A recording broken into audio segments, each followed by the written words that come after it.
Quand les gens vous maltraitent, ils savent bien qu'ils vous maltraitent. Et quand vous les aimez, ils vont avoir horriblement honte de ce qu'ils ont fait. Restez avec nous, donc jouissez de votre vie.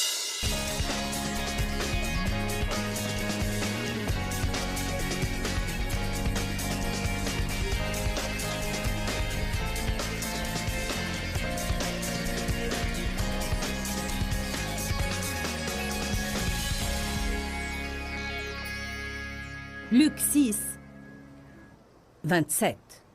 Mais je vous dis, à vous qui m'écoutez maintenant, prenez garde, prenez l'habitude d'aimer vos ennemis, traitez-les bien, faites du bien et agissez noblement envers ceux qui vous haïssent et qui vous poursuivent de haine. Invoquez les bénédictions et priez pour le bonheur de ceux qui vous maudissent. Implorez les bénédictions et les grâces de Dieu pour ceux qui vous maltraitent, qui vous vilipendent, reprochent, dénigrent et tyranniquement abusent de vous. Maintenant, quand quelqu'un nous fait du mal, nous allons automatiquement dans la chambre du non-pardon. La chambre de la vengeance. Nous pensons à ce qu'ils nous ont fait et combien c'est injuste et combien c'est injustifié. Et comment la prochaine fois qu'on les verra, nous allons nous disputer avec eux, ne pas leur parler. Ou quand j'irai à cette fête, s'ils sont là, je vais quitter. Je ne vais pas aller à l'action de grâce chez ma mère, s'ils vont y aller. Je ne vais pas y aller. Dieu, je ne vais pas y aller. Je ne peux plus supporter, je ne vais pas y aller. Je ne vais pas leur offrir un cadeau de Noël. Je ne vais pas leur offrir un cadeau. Nous faisons des projets. Et nous n'avons point l'intention de bénir nos ennemis, ni de leur faire du bien. Nous ne prions pas pour eux, et nous ne voulons pas les bénir. Mais croyez-moi, vous le pouvez. Une chose m'est arrivée il y a 1 an. J'avais reçu la nouvelle que une de mes employées était dans un restaurant et il y avait une personne là-bas, 2 personnes avec qui l'on traitait d'affaires. Ils n'étaient pas de nos employés, mais ils étaient 2 hommes d'affaires de 2 compagnies avec lesquelles on traitait. Et notre ministère était en train d'assurer un grand revenu à ces 2 compagnies. Et les voilà assis dans ce restaurant, en train de médire de moi. Eh bien, personne ne peut dire combien d'argent ils gagnent, mais... Vous savez, les gens parlent de choses alors qu'ils n'ont pas la moindre idée de la vérité. C'est si ridicule de juger quelque chose quand vous n'en savez rien. Et savez-vous quelle en est la cause? La forteresse de l'orgueil.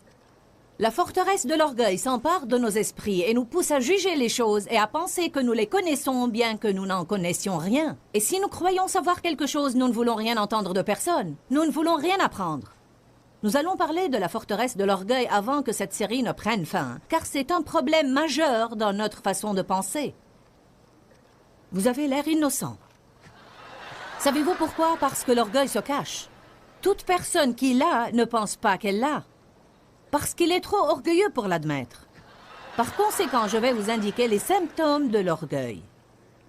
Et peut-être allez-vous reconnaître vos symptômes et finir par reconnaître votre orgueil.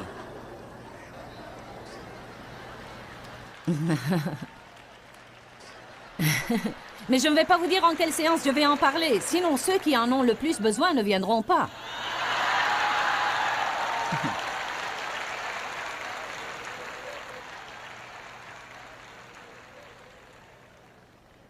Revenons à nos moutons. Ils étaient en train de parler de ces choses dont ils ne savaient rien et ils me jugeaient. Mon employée s'est énervée, elle est revenue furieuse. Contre eux, bien sûr. Elle nous a informés car elle a cru que peut-être nous devrions faire quelque chose. Eh bien, croyez-moi, je me suis couchée cette nuit-là et j'ai commencé à planifier. Alors je disais, j'étais couchée dans mon lit. Je ne parlais pas, je pensais, ça suffit. Je vais les appeler, oui, je vais les convoquer, et je vais leur dire, mon employé vous a entendu dire cela, et je ne vais plus traiter avec vous, et si vous pensez que je vais traiter avec vous, je vais appeler vos supérieurs. Je vais, et je vais, et je vais, et je vais. Je sentais que j'avais tout à fait raison.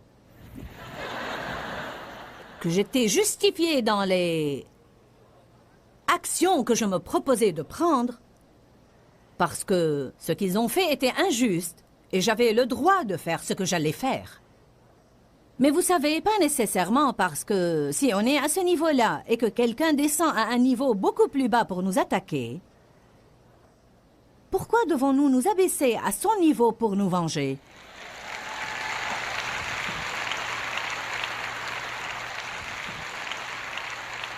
Voyez-vous, nous nous disons sur le coup, eh bien, c'est bien trop dur. Mais il faut penser différemment. Si c'est ce que Dieu me demande de faire, je peux le faire. Eh bien, au milieu de la nuit, je me suis réveillée et... Vous savez, vous vous réveillez, c'est comme un enregistreur qui est...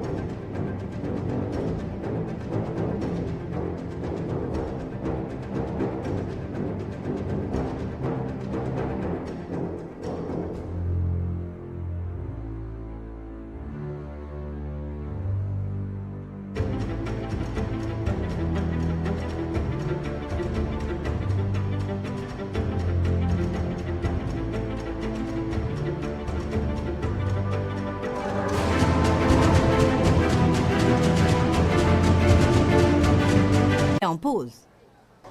L'avez-vous jamais remarqué? N'est-ce pas étonnant comment vous pouvez vous réveiller et immédiatement, tout reprend? Quand je me suis réveillée, tout a recommencé. Je vais faire ceci et je vais faire cela et quelque chose d'autre. Je suis revenue au lit et le Saint-Esprit m'a parlé. Il m'a dit, tu ne vas rien faire. Ce que tu vas faire, c'est leur envoyer des cadeaux. Et tu vas leur dire combien tu apprécies leur bon travail. Et je vais vous dire une chose. Après avoir prêché ce sujet pour tant d'années, c'était la première fois que je faisais ça. C'est bien plus facile de l'écouter, et même de le prêcher, que de le faire. Et quand j'ai entendu Dieu me le dire, la joie du Seigneur a envahi mon âme. Et j'ai pensé que c'était la chose la plus drôle. J'ai pensé, maintenant, ça va être drôle. Voyez-vous, la Bible dit, vous surmontez le mal par le bien. Vous surmontez le mal par le bien. Vous ne pouvez pas surmonter le mal par le mal. Vous devez surmonter le mal par le bien. Mais écoutez-moi, rien dans vos sentiments ne va vous pousser à faire ça. Votre esprit ne va pas automatiquement vouloir bénir un de vos ennemis. Alors savez-vous ce que vous devez faire? Vous devez penser de la sorte exprès. Vous pouvez vous pousser à penser exprès. Nous n'avons pas le droit de penser à tout ce qui nous passe par la tête.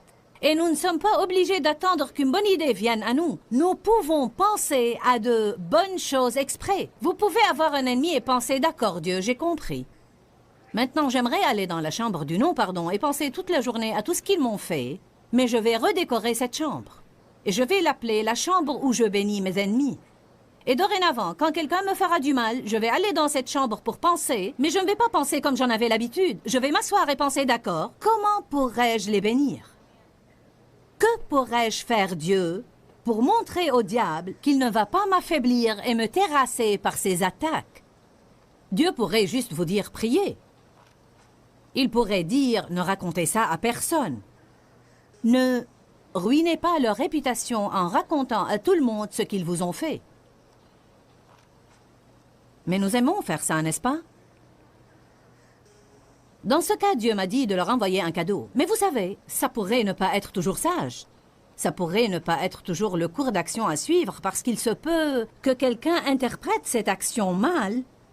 Et vous savez, même sans servir contre vous, vous devez être guidé par l'esprit. Mais même quand vous priez pour vos ennemis, vous les bénissez. Et l'idée vous vient, eh bien, je ne veux pas prier qu'ils soient bénis, car je ne veux pas qu'ils le soient.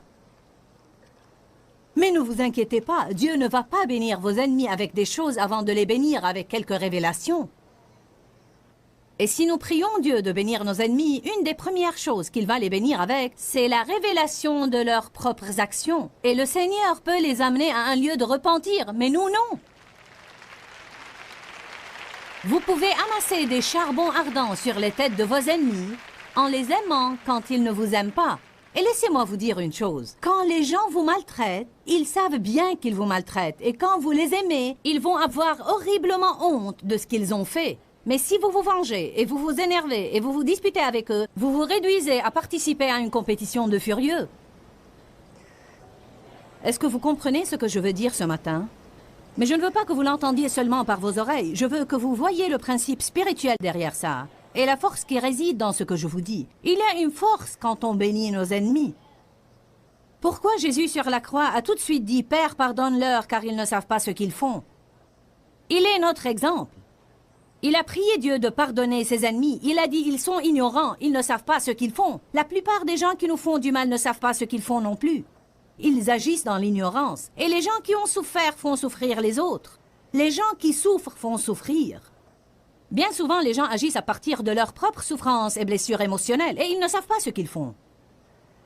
Pourquoi Étienne a prié quand ils l'ont lapidé? Pardonne-leur, Seigneur, car ils ne savent ce qu'ils font. Pourquoi croyez-vous que Moïse, immédiatement, tomba sur sa face et pria pour Aaron et pour Myriam quand ils disaient du mal de lui? C'était sa première réaction automatique. N'allez pas me dire que Moïse s'est comporté de cette façon par hasard. Il a dû choisir de penser de la façon dont nous sommes en train de parler. Comment pensez-vous que Joseph a dit immédiatement à ses frères qu'il avait jeté dans une fosse et qu'ils l'ont vendu en esclave? Soyez sans crainte, je vous pardonne, je ne suis pas à la place de Dieu, le mal que vous m'avez médité, Dieu l'a changé pour mon bien, je vais m'occuper de vous et de vos enfants. Alors, voyez-vous, ce n'est pas quelque chose que j'invente ce matin, c'est partout dans la parole de Dieu. Si nous voulons avoir les victoires que ces gens ont eues, alors nous devons faire ce qu'ils ont fait. Et quand Jésus a dit « Suivez-moi », il voulait dire « Suivez mes principes ». Lisez la Bible, voyez ce qui est écrit dedans sur la façon de vivre, et faites ce que j'ai dit, et vous allez avoir les résultats que j'ai dit que vous allez avoir.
Nous devons penser différemment. Nous devons apprendre à regarder les gens qui nous font du mal et dire « Savez-vous quoi? Vous ne devez pas le leur dire, mais dans votre esprit, dites « Vous avez un problème. Et je vais prier pour vous et pour votre problème, mais vous n'allez pas détruire ma vie avec ce problème. »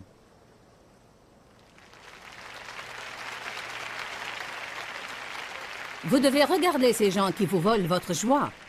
Vous devez les regarder et penser « Savez-vous quoi? J'ai voulu toute ma vie que vous soyez heureux.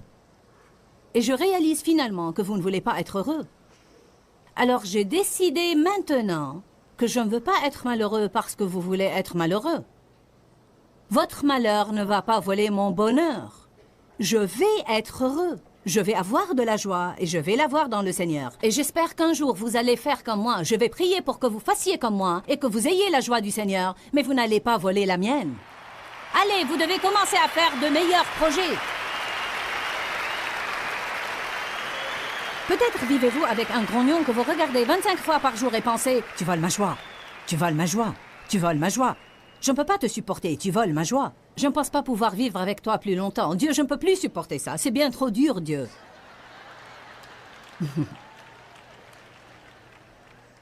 Vous me dites « Comment sais-tu tout ça ?» Eh bien, je l'ai tout vécu. Les gens me harcèlent parfois pour ne pas avoir un tas de diplômes officiels. De quelle université es-tu sorti? J'ai été à l'école du Saint-Esprit, merci beaucoup.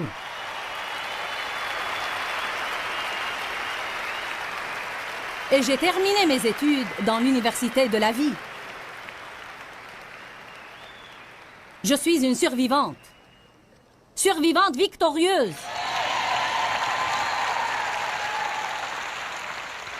Peut-être n'ai-je pas beaucoup d'éducation, mais j'ai beaucoup d'expérience. 1 Pierre 2. Nous pourrions sortir de cette chambre, mais nous devons y rester encore 1 minute. Je sais que vous voulez voir d'autres chambres dans la maison, mais... Nous devons prendre complètement soin de celle-ci d'abord. Combien d'entre vous ont besoin de rester dans cette chambre un petit moment? Si vous venez ici furieux contre quelqu'un, je prie au nom de Jésus que vous puissiez sortir, pas furieux du tout, et que vous ayez une compréhension de la réalité et penser, qu'est-ce que je fais? En quoi ça aide tout ça? À quoi bon? Ça ne change pas les gens. Le savez-vous? Rester furieux contre eux ne va pas les changer. Dieu seul peut les changer. Dieu peut pénétrer à l'intérieur d'une personne et changer son cœur. Eh bien, c'est injuste. Et qui a dit que la vie était juste? 1 Pierre 2, 23, à propos de Jésus. Quand il était dénigré et injurié, il ne dénigrait ni injuriait en revanche. Quand il était maltraité et souffrait, il ne faisait point de menace de vengeance, mais s'en remettait entièrement à celui qui juge justement. Je ne peux pas vous dire combien de fois dans ma vie j'ai dû chercher ce passage et le lire. Chaque fois que quelqu'un me faisait du mal, ou quand je m'énervais à cause de Dave, ou à cause d'un de mes enfants, ou quand je sentais que quelqu'un a été injuste envers moi, que de fois j'ai dû chercher ce passage. Vous savez, quand vous sentez que vos émotions vous poussent jusqu'au point de l'effondrement, réfugiez-vous dans la parole de Dieu. Quand vous vous blessez, vous avez tout genre de remèdes que vous pouvez utiliser, peut-être un pansement ou quelques pommades tropicales, ou une pilule pour la douleur ou autre. La parole de Dieu est le remède de nos âmes. Quand vous sentez que vous êtes sur le point de vous effondrer émotionnellement et que vous pensez « je n'en peux plus », ayez recours à des passages de la Bible et prenez votre remède divin, car il y a la vie dans la parole. Quand Jésus était maltraité, il n'a pas maltraité les gens en revanche. Qu'a-t-il fait? Il s'en est remis entièrement et il a remis la situation en entier à Dieu, qui juge justement. Que de fois, avec les dents serrées et les larmes chaudes, j'ai dû dire « D'accord Dieu, je choisis de te faire confiance. » Je ne sais pas pourquoi ceci est arrivé, je ne sais pas pourquoi les gens se permettent de traiter les gens de cette façon. Je ne comprends pas, Seigneur. J'essaie juste d'aider les gens. Mais je te fais confiance. Je crois que tu vas établir la justice et que tu vas me justifier. Et j'ai vu Dieu faire beaucoup de choses merveilleuses dans ma vie. Dieu peut faire en 1 seconde ce qui ne peut être accompli en 25 ans de travail laborieux. Ce n'est ni par la puissance, ni par la force, mais c'est par mon esprit, dit le Seigneur. Entraînez-vous à avoir des pensées de confiance. Allons dans une autre chambre. La chambre du vivre dans le passé. Ah, vraiment, nous y passons du temps, n'est-ce pas? Nous nous y installons et nous pensons à nos anciens péchés et à toutes les raisons pour lesquelles Dieu n'a pas pu nous bénir à cause des mauvaises choses que nous avons faites, alors pas la peine de prier. Nous allons et pensons à toutes les choses que les gens ont fait pour nous, je veux dire contre nous. Nous pensons à ce qu'ils ont fait contre nous. Et puis nous y allons et nous pensons à tout ce que nous avons perdu. Mon enfance m'a été volée, c'est vraiment injuste. Je n'ai pas vécu mon enfance, c'est pourquoi j'ai tant de problèmes. C'est vraiment injuste. Dieu nous donne la splendeur au lieu des cendres, mais soyez prêts à renoncer à la cendre. Car nous gardons notre cendre et restons dans la chambre du vivre dans le passé.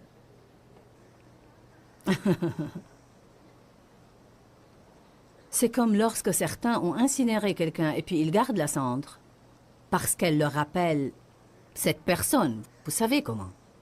Eh bien, vous pouvez faire ce que vous voulez, mais moi, je ne vais pas garder la cendre de ma vie passée parce que je ne vais pas aller me mettre dans la chambre du vivre dans le passé et regarder ma cendre. Je veux la splendeur au lieu des cendres, une huile de joie au lieu du deuil, un vêtement de louange au lieu d'un esprit abattu. Je veux voir un changement dans ma vie.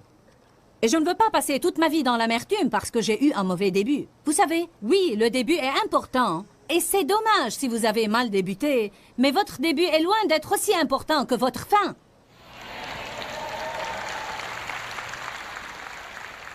Combien d'entre vous ont décidé d'avoir une bonne fin? Nous avons tous un passé. Il n'y a personne ici qui n'a pas de passé. Mais le passé est appelé le passé parce qu'il est passé.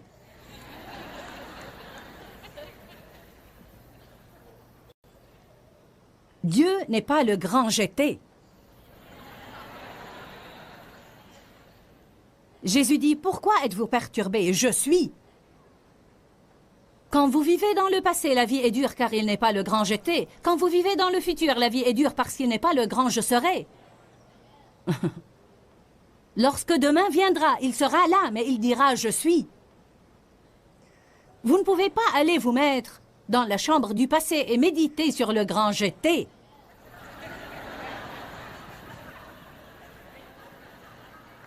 Je vous vois là-bas.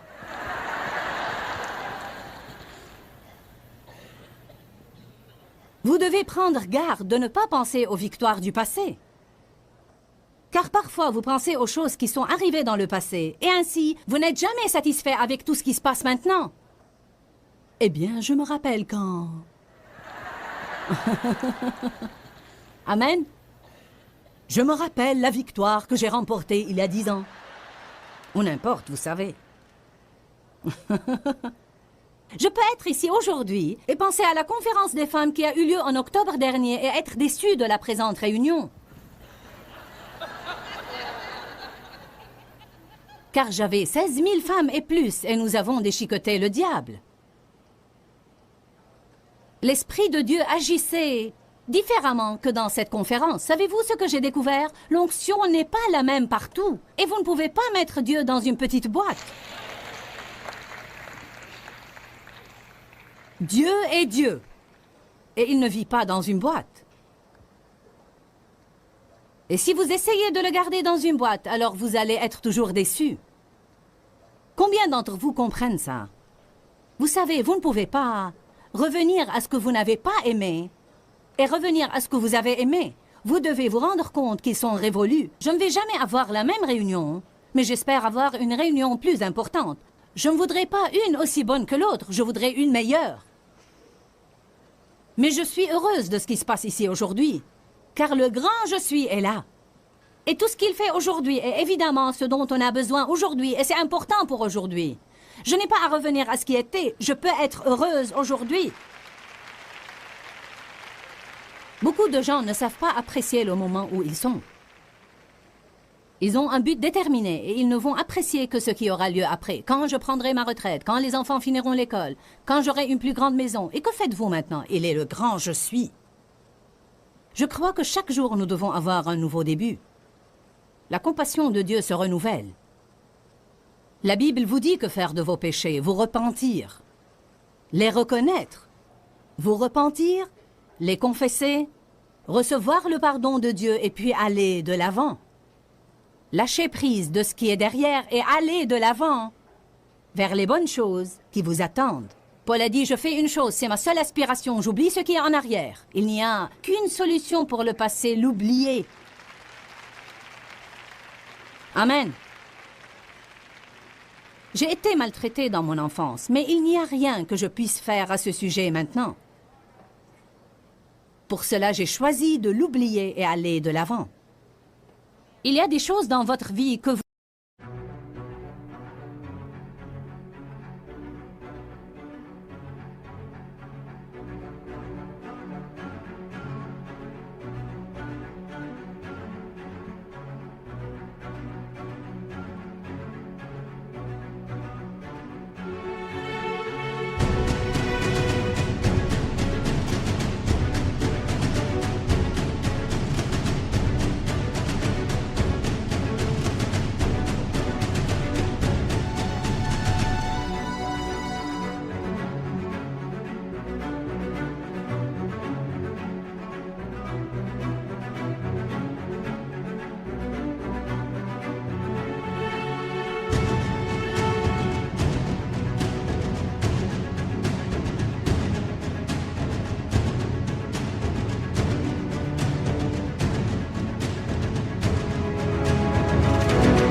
devez confier à Dieu. Vous devez les confier à Dieu et vous devez décider de ne pas passer votre vie à essayer de comprendre le pourquoi derrière tous les coins.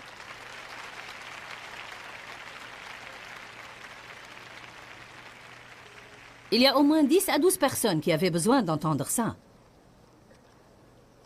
Nous faisons ça. Pourquoi l'abus des enfants existe, je ne sais pas. Je m'efforçais en vain de le comprendre, alors finalement j'ai décidé, Dieu est Dieu et je suis une personne, et je lui confie tout ça. Car je n'y peux rien. Mais je crois que je vois ici dans la Bible que je peux avoir un futur. Quand quelqu'un d'autre était en charge de ma vie, il prenait les décisions à ma place et ces mauvaises décisions m'ont affecté. Maintenant, je suis dans un lieu différent. C'est un nouveau jour. Un nouveau jour. Nous avons une nouvelle alliance. La miséricorde de Dieu est nouvelle tous les jours. Si seulement vous le saviez, la Bible parle d'un nouveau ciel et d'une nouvelle terre. Regardez, je vais faire une chose nouvelle. Je vais vous donner un cantique nouveau. Dieu aime le nouveau. Il aime le frais et le nouveau. Il n'aime pas l'ancien et l'usé. Il a dit, vous ne pouvez pas coudre un morceau neuf sur un vieil habit. Aujourd'hui au programme, nous avons parlé en fait de l'importance de nettoyer nos pensées. Maintenant, je veux dire que nous ne pouvons pas le faire sans l'aide de Dieu, car sans lui, nous ne pouvons rien faire. La Bible nous enseigne dans 2 Corinthiens chapitre 10 que nous devons renverser les imaginations erronées et renverser toute hauteur qui s'élève contre la véritable connaissance de Dieu.